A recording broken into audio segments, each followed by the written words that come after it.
So today I'm going to make a video about the difference between men and women, more often than not, in regards to being arrested and incarcerated and things. And a lot of people are not going to like this. And hopefully some of you enjoy it. Hopefully at least some of you find it, thought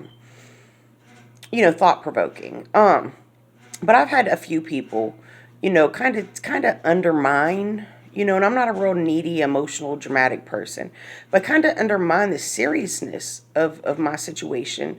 Having been arrested, charged by the state, charges dropped, now charges picked up by the feds. And as we all know, in a couple of months, 3 months tops, I'll be starting a federal sentence in prison, but kind of undermine the seriousness, I guess, of the situation, the gravity of it, because they're like, oh, my brother, my cousin, my friend, my dad, he was incarcerated too. It's really not a big deal. Trust me, no one who says being incarcerated is not a big deal has ever been incarcerated. That's like the people say, don't do the crime if you can't do the time.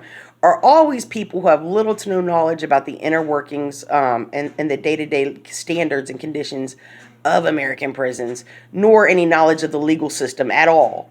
So it's just always it's almost like a declaration of, I'm incredibly ignorant on the subject, but here's my opinion anyway. But anywho, so I want to make a video kind of explaining some of the pivotal differences. In society, in American society nowadays, a lot of women my age, particularly, I'm 40, are single mothers. Are there single fathers? Absolutely. And I'm not discounting them. I'm not saying they don't exist, but this isn't about them.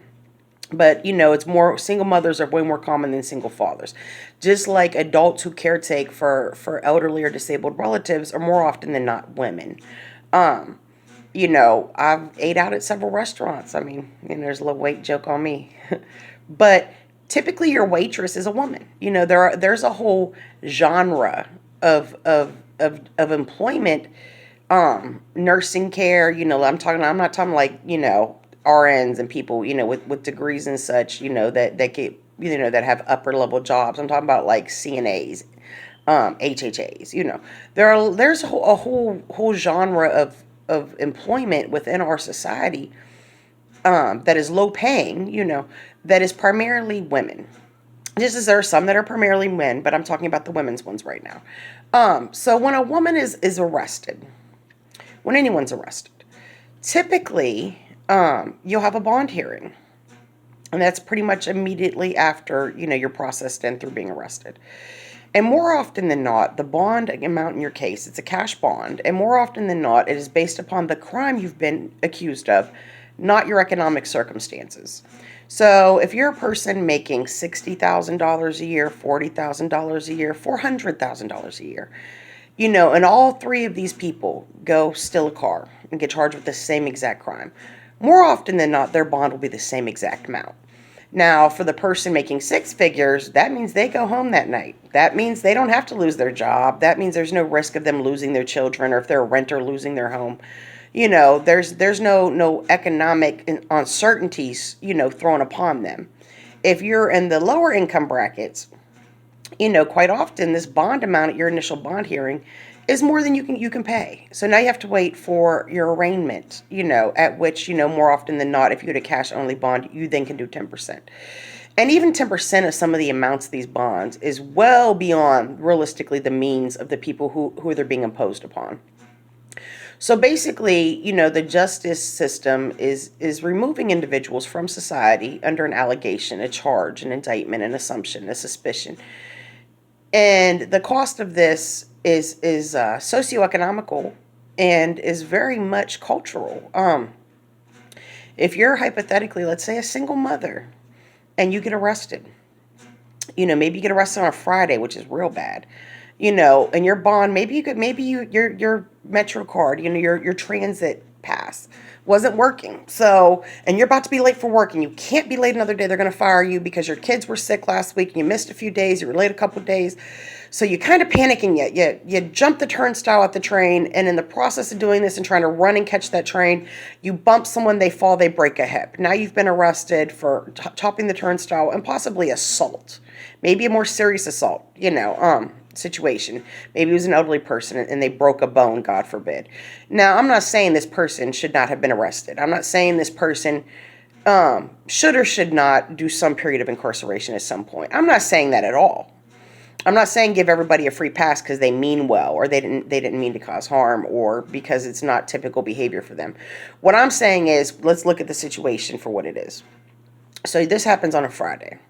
You go to your initial bond hearing, your initial, kind of arrest hearing. The judge sets or your arraignment, and the judge sets your bond at $50,000. Now, if you're lucky, the judge will say they'll take 10%.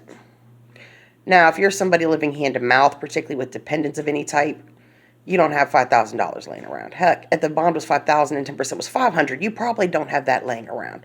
Now, another thing comes into play is depending on your amount of family and friend support, and how many phone numbers you've memorized, because you don't get to use your cell phone. You're using a pay phone off memory. How many people can you really call, even if you did have $500 or $5,000 in your sock drawer or in your bank account, to go get the money for you and come down to the process of getting you out? So now you sit in jail over the weekend. Over this weekend, what happens is now you've lost your job. God forbid this weekend was right around or at the beginning of the month, because now your landlord's wondering where is his money that's a day or two late. And you just lost your job, mind you, that you probably were scraping by as is. Your children who were in daycare or school while you were heading to work if you have a strong enough family support system, may have been picked up by relatives in your absence. And maybe your family knows you've been arrested. But if you don't have those types of things, as many people don't, your children just dealt with you just not coming to get them from school or daycare. And the daycare or the school inevitably called the police because you're missing in action. And now your children are in foster homes, probably split up. And this is just what's happened from Friday to, we'll say, Monday morning in your life. You've lost your job. You're on the verge of losing your home. And your children have temporarily been taken out of your custody and have been put in a very volatile situation, a very dangerous situation. So let's say Monday, Tuesday. Usually, I know my state, it's within 10 days, usually on the 10th day. So actually, let's say a week and a half later. At this point, you've definitely lost your job. Your children have probably experienced an incredible level of trauma if there was no family to come get them that the school knew how to contact. You're probably being evicted at this point, potentially, if you're a person who's really living paycheck to paycheck, and this was at the beginning of the month. At this point, your things may be on the corner and the locks may be changed on your home. So this is 10 days in. You go to, and if you had any elderly relatives who you caretake for, this is 10 days that no one's been checking on them, most likely. This is 10 days where someone may have taken a fall, and if no one else has checked on them and they didn't have a cell phone they knew how to use in their pocket, has been laying on a kitchen floor somewhere. So at 10 days, you will have your preliminary hearing. More often than not, it's 10 days, I think, in most states. At this point, the judge can reduce your bond. If your bond didn't initially allow for 10%, he may allow for it now, whatever. I would hope and pray that on day 10, you could get out. Maybe you get out, maybe you don't. Either way, if at some point, let's say you get out, and then you come back, maybe you take a plea deal. 90-something% of all defendants take plea deals. That's a whole nother conversation. Maybe you're found guilty by a jury. But now you're on your way to prison. So you've spent however much time since your initial arrest and your release from the local, regional, county jail trying to pick up the pieces and just survive through the impact that the initial arrest has had upon you. Largely because of the bail bond system being incredibly flawed on a state level. State, county, city, however you want to look at it. The federal has a much better bonding system, which I'll get into that in another video. So at this point, you're about to go to prison. Now you have to figure out all of your dependents, from your pets to your children to your maybe elderly relatives, neighbors, your friends' parents, whoever you were caretaking for. You have to figure out who's going to do that in your absence. And you got to try to put these people in the best possible hands to get the best possible care in your absence. And depending on your circumstances, this may be leaving these people just dead in the water, pardon the term. This may be leaving them or losing them to someone who's gained custody, who's another relative that really is not going to give them the level of care you would, or is concerning to you that they maybe even be put in danger. But, there's no solid evidence proving they certainly would be, so it doesn't matter. They're going. Your pets, if you can't rehome them, a lot of times shelters are full or don't accept pets. you're going to throw them out on the street where they're going to die a miserable death or live a miserable life, or you're going to take them to a shelter where they're most likely going to be euthanized, if you don't have family support to cover this. Um, you lost your job. You're now a felon, most likely. And now you got to go to prison. And living in prison is not free. And federal prison is even more expensive than any local prison. And you have no income. And your dependents have been left high and dry by the fact that you're incarcerated, which very well may be, if not justified, at least an indirect result of some bad choices you've made. So you need to take responsibility and own that as well. But when a man goes through the same scenario, maybe he loses his job. More often than not, the children in the care of his wife, his mother, their mothers, whatever. And if you're a single dad, chances are you probably have a little more family support than a lot of single moms. Because people tend to want to, really bend over backwards for single dads because they're such an anomaly, more so than single mothers. So, and if you had any loved ones you caregave for, chances are you're more likely to have more family support or more access to resources to line them up for a better situation while you're gone. You know, um, if you lived alone, I mean, yeah, you're in prison. You don't really need your house or apartment no more. But if you were a renter, you know, that's certainly out the window while you're in prison. If you were a homeowner. So I guess my point, what I'm trying to get to here is if you just pluck a random man out of society, just anybody on the street, grown man, for a period of time, arrest, county jail, all that, maybe bond, he makes bond, maybe he doesn't, whatever, he goes to prison. And then he goes to prison. So you're taking a person out of society for a period collectively of months or years. If that random person is a random man, chances are there will not be children left. I mean, granted, not having your father physically present is difficult, and I understand that the children who have incarcerated fathers have a great deal of difficulty, and I'm not trying to minimize that. But as far as the day-to-day care, the cooked food, the clean clothes, the getting back and forth to school, the getting to doctor's appointments, usually these are done by women, an aunt, a mother, a grandmother. So when you remove a man from society, you don't necessarily put children in a seriously bad position. Are you harming them in a way, or are they going to be harmed by this? Of course. I mean, anyone, any child losing a parent under any terms for any period of time is going to be harmed. But when you remove a man from society, most likely, if that man lived alone, maybe he was a homeowner, maybe he rented, I don't know. But if he lived with someone else, a woman, most likely his parents are going to be fine without him more often than not. Girlfriend, baby mama, wife, even if he was the sole breadwinner, they have time to adjust and downgrade and stay on their feet. But when you take a woman who was likely the primary caregiver for children or for relatives, now these children and relatives don't have a recourse. There is no woman to back up the woman. Like women tend to play backup position to men in a lot of things. And so when you're a woman and you're going to prison, quite often you may not know if your children are going to be okay. You may not have contact with your children, the loved ones who you caregive for, family, friends, neighbors. You may not know how they're doing, or you may worry greatly about how they're doing because how they were doing prior to your incarceration was greatly influenced by your presence. Do men have these same issues? Absolutely. But is it as common and as severe? Not typically. And so as a woman, me going to prison is not, I lose my home, but my kids are kept together in a stable environment where I'm happy with it. I know they're okay and well taken care of, and I have frequent contact with them, or I can have visits with them.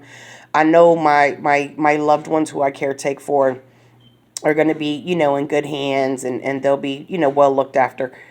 We don't have those luxuries that most men have because we carry, men carry their weight more in some areas of society as far as, financial,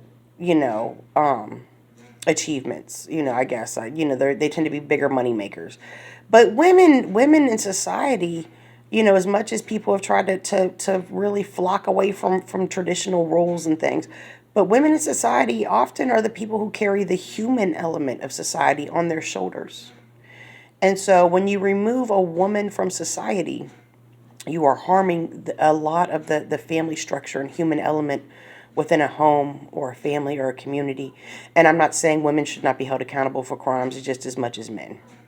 I'm not saying that if a woman puts herself in a position to be incarcerated, that she should get a free pass because she's a woman. I'm not saying any of those things. I'm just saying that as a woman who is about to be incarcerated, who was briefly, incarcerated and is about to be incarcerated for a more long-term situation, I definitely see this through a different eye. It's not really comparable, my circumstances and my stress and the level of preparation that I have to deal with versus your cousin's friend's baby daddy, went back to prison or went to prison. Comparing what he went through and what he has to bear on his shoulders versus what I'm going through and what I deal with are not even really very comparable at all. So what I'm saying is that we have to, as we as a society deal with having the highest per capita incarceration rate in the world, as we as a society live with grossly over sentenced inmates, as we as a society, are all about the prison machine economically, we have to really, in our efforts in the future and currently to reform the correction system, we need to take into account the human collateral aspect and how it does in fact vary a bit typically between men and women. That's all I'm saying. So take it for what it's worth. I didn't say this to offend people or to woe is me, my struggle is worse than yours, because I don't know your situation. I only know my own situation. And I'm not, in any way excusing or justifying myself. I'm not trying to portray myself as a victim or women in general as victims. I'm just saying that this is a matter of fact, realistic circumstance that needs to be looked at and solutions need to be came up with, if and when the justice system ever deals with any amount of reform, that is greatly overdue. So take it for what it's worth. This is my 2 cents. If you like the video, feel free to subscribe, hit notifications if you'd like to know when new videos come out. As aforementioned, I will be being incarcerated very soon for an extended period of time. When I come out, I'll make new videos. If you want to be in the loop when that happens, you gotta hit the notification bell or you're just not gonna know. So I hope everyone has a great day. And this was just something that was heavily on my mind today, and I just wanted to take a few minutes and speak on it. And I'd love to hear your feedback in the comments. Let's keep it respectful. Let's keep it friendly. But tell me what you think. Do you feel that being arrested or being incarcerated is different for women than men? I know for me, I've witnessed firsthand that women being incarcerated, their menses is an Achilles heel. If you don't got a lot of money and you can't afford, pads and in some places, tampons, feminine hygiene products, this is going to be a big burden for you, especially because there's not always free ones for everybody. So I got a uterine ablation. I literally got the wall of my uterus burnt out so that I no longer have menses. One, because I'm 40 and I don't intend to have more kids anyway, but also to make my incarceration stay financially and physically more plausible to be, as smooth as possible. So I don't know any men that have went under surgical procedures to stop or prevent or lessen a aspect of their life that's very specific to their gender, because they had essential needs related to that they knew that they would struggle to meet while incarcerated. I mean, that's a whole nother barrel of monkeys. So anyway, good day, all. God bless. I hope that somebody somewhere benefited from this video, and I'll get at y'all later. Bye.